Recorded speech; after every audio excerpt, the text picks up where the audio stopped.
Assalamualaikum warahmatullahi wabarakatuh. Kami dari kelompok 5, saya Revilia Amanda. Saya Ulia Cantika Gevira. Saya Raffi Devandra. Saya Tirza Hayatunufus. Kami akan mewawancarai UMKM Ayam Geprek Abu Hada yang terletak di Jalan Pandawa, Sukarame, Bandar Lampung.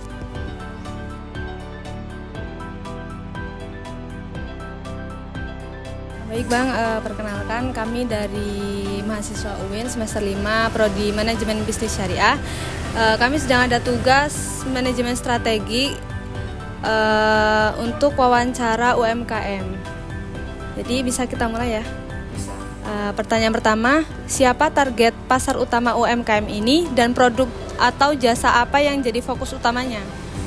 Ya kalau target untuk sementara ini ya anak-anak kampus sih kayak UIN, ETERA. Kalau anak-anak SMA kayak MAN, MTS itu kayaknya cuman tipis lah, cuman ya bisa diambil waktu sore aja. Itu aja sih kalau targetnya, terutama mahasiswa sih. Terus buat produk apa yang jadi fokus utamanya?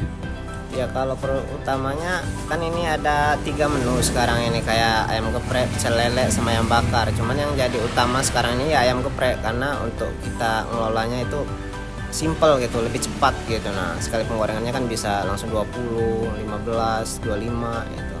Kalau untuk pecel lele kan agak lama, mau dibakar dulu, sama juga kayak ayam bakar itu sih. Jadi lebih menonjol ke ayam gepreknya gitu ya? Iya.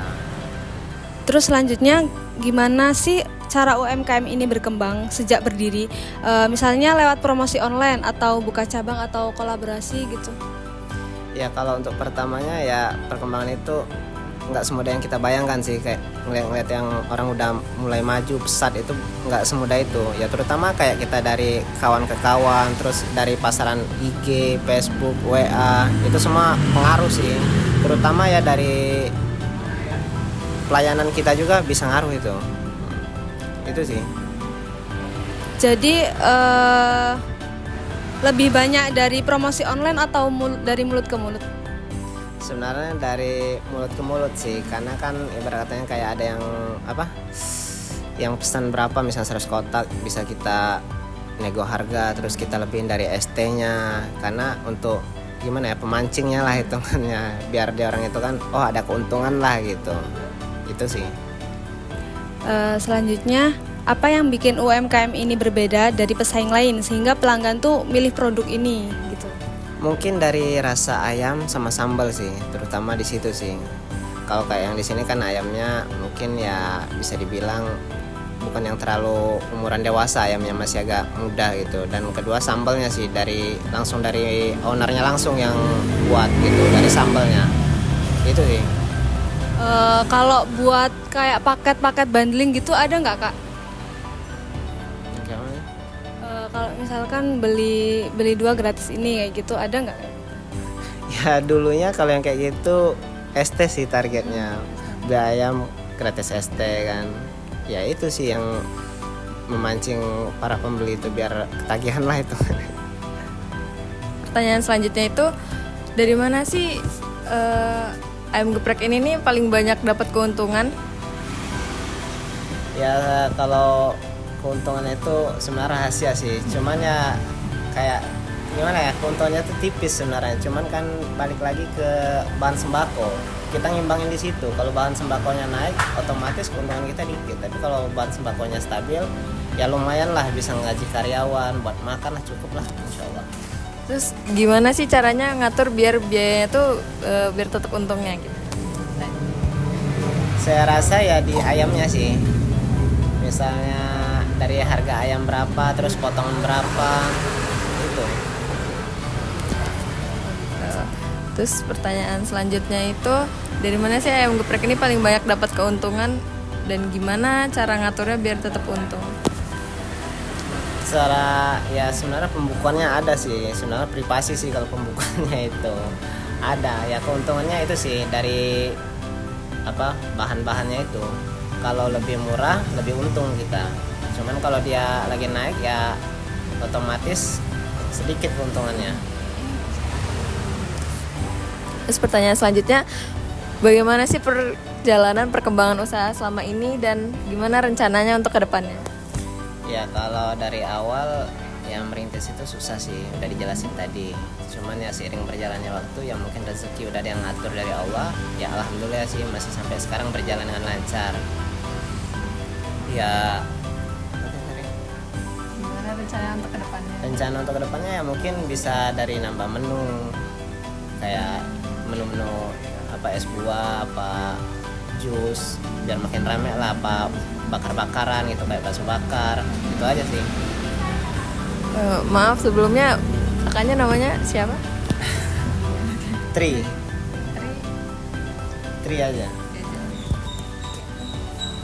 Terima kasih Kak. Baiklah, saya akan menjelaskan artikel Hendrik Fredriksen terkait strategi Diamond. Yang pertama, arenas, di mana kita bermain. UMKM Abu Ada berfokus pada pasar mahasiswa UIN dan juga sebagian kecil pelajar SMA dan juga MTS. Produk utama yang menjadi fokus adalah ayam geprek, karena mudah diolah, cepat disajikan, dan juga paling laris dibandingkan menu lain seperti pecel dan juga ayam bakar. Artinya, arena Abu Ada lebih jelas, segmen pasar mahasiswa dengan positioning produksi ayam geprek. Yang kedua ada fashion-less, atau bagaimana kita sampai ke sana. Cara pengembangan usaha dilakukan melalui promosi online seperti Facebook, WhatsApp, dan juga Shopee Food, dan promosi dari mulut ke mulut. Selain itu, mereka juga menekankan strategi harga paket, misalnya nego harga untuk pesanan kotak. Hal ini menunjukkan bahwa Abu Ada masih mengandalkan saluran distribusi sederhana, belum membuka cabang tapi sudah memanfaatkan digital marketing strategi kecil. Yang ketiga ada differentiation, atau bagaimana kita membedakan produk kita dengan yang lainnya. Seperti rasa ayam, Abu Ada menggunakan ayam muda sehingga lebih enak. Sambal buatannya juga langsung dari ownernya yang menjadi ciri khas dan juga tidak mudah ditiru. Adapun paket promosinya misalnya beli ayam geprek dapat bonus es teh. Diferensiasi inilah yang membuat konsumen memilih Abu Ada dibandingkan dengan warung lain. Yang keempat ada staging, atau tahapan strategi dan juga kecepatan perkembangan. Dari wawancara tersebut, usaha ini dimulai dengan sulit. Namun, seiring waktu bertambah perlahan, strateginya adalah memulai dari menu sederhana. Kemudian menambah variasi seperti es buah dalam rangka jangka waktu depan. Tahapan strategi Abu Ada masih bertahap. Fokus memperkuat produk inti dahulu yaitu ayam geprek, baru kemudian memperluas menu. Dan yang terakhir ada economic logic, atau bagaimana memperoleh keuntungan. Laba diperoleh dari selisih harga bahan baku dengan harga jual. Ketika harga bahan baku naik, margin semakin turun. Namun, Abu Ada menjaga keseimbangan dengan efisiensi dari paket agar tetap menarik konsumen. Logika ekonomi mereka sederhana, menjaga harga tetap terjangkau mahasiswa sambil mempertahankan volume penjualan. Baiklah, saya akan menarik kesimpulan terkait tugas UMKM pada wawancara ayam geprek Abu Ada. Yang pertama itu, dari hasil observasi UMKM Abu Ada dan menghubungkannya dengan kerangka strategi berlian. Yang pertama, Abu Ada sudah memiliki strategi sederhana namun jelas. Fokus pada ayam geprek untuk segmen mahasiswa, menunjukkan pemilihan arena yang tepat sesuai kapasitas mereka. Baiklah, kemudian yang kedua ada diferensiasi rasa dan sambal menjadi kekuatan utama, meskipun masih perlu diperkuat lewat branding yang konsisten. Baiklah, yang ketiga ada tahapan perkembangan usaha masih organik, bertahap, kecil-kecilan, belum masuk ekspansi agresif, namun hal ini sejalan dengan sumber daya yang terbatas. Kemudian yang keempat, dari sisi logika ekonomi, UMKM ini mengandalkan harga terjangkau untuk mahasiswa dengan margin tipis. Jika ingin berkembang, mereka harus memperhatikan efisiensi, bahan baku, dan mungkin mengembangkan produk dengan nilai tambah. Dan yang terakhir, ada sesuai dengan artikel Hendrik dan Fredriksen, Abu Ada dapat dikatakan punya strategi karena sudah ada integrasi antara arena, kendaraan, diferensiasi, tahapan, dan logika ekonomi. Meski skalanya masih kecil dan sederhana.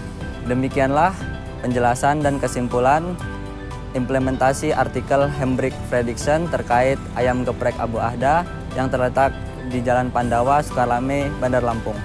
Terima kasih.